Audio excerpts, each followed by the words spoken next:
3 dari 6 tersangka kasus perlindungan situs judi online yang masuk DPO berhasil ditangkap. Polisi memastikan ketiganya bukan pegawai Kementerian Komunikasi dan Digital yang turut menjaga situs judi online.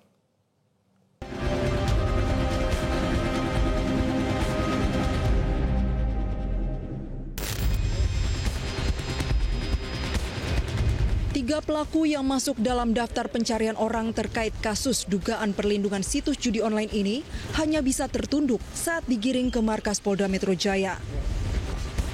Pelaku berinisial B, BK, dan HF ditangkap saat tiba di Bandara Soekarno-Hatta Sabtu dini hari. Peran ketiga tersangka sama seperti HE yang sudah ditangkap lebih dulu, yaitu pemilik dan mengelola ribuan situs judi online agar tidak terblokir. Namun, ketiganya dipastikan bukan pegawai Kementerian Komunikasi dan Digital. Peran daripada tersangka B maupun tersangka BK dan tersangka HF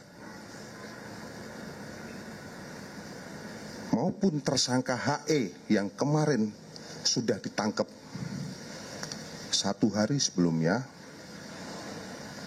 adalah sebagai pemilik dan sekaligus pengelola ribuan web judi agar tidak diblokir oleh Komdigi. Dari tangan tersangka, polisi menyita berbagai barang bukti, diantaranya 3 unit HP, 3 kartu ATM, dan uang tunai dalam berbagai mata uang senilai 600 juta rupiah. Polisi memastikan akan melacak aset para pelaku. Kami akan melakukan pendalaman, termasuk melakukan tracing terhadap aset-aset yang merupakan hasil kejahatan yang dimiliki oleh para tersangka. Saat ini polisi terus memburu 3 pelaku lagi yang masih buron. Sementara total ada 22 orang yang jadi tersangka, di mana 10 orang diantaranya adalah pegawai Kementerian Komunikasi dan Digital. Menteri Komunikasi dan Digital Mutia Hafid mengaku telah memecat 10 pegawai Komdigi yang melindungi situs judi online. Tapi sudah dijawab, jadi sudah diberhentikan gitu. Ya titik mau apa lagi? Kalau kasus hukumnya kan bukan di kami, dari kami itu. Tapi statusnya diberhentikan tidak hormat. Kan ada SO.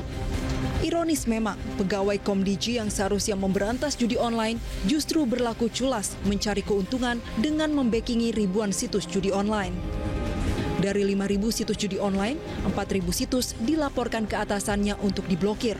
Sementara 1.000 situs sisanya mereka jaga agar tidak diblokir.